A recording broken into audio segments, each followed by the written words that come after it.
Welcome to Perkins Advanced Power Series. Today I'm here to talk about integration services and our CMET team that's based here in Peterborough.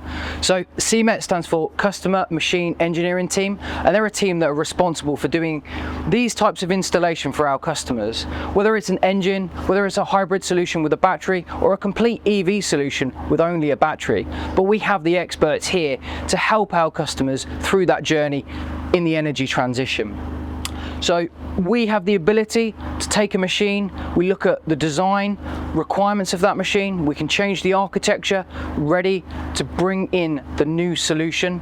We can look at validating that solution, whether it's a prototype all the way through to a production solution, and then pass that information on to our customers that can then make that machine ready for their own customers. So thank you very much for listening today. If you want more information, please check out our website, give us a like, subscribe, and we'll look forward to hearing from you.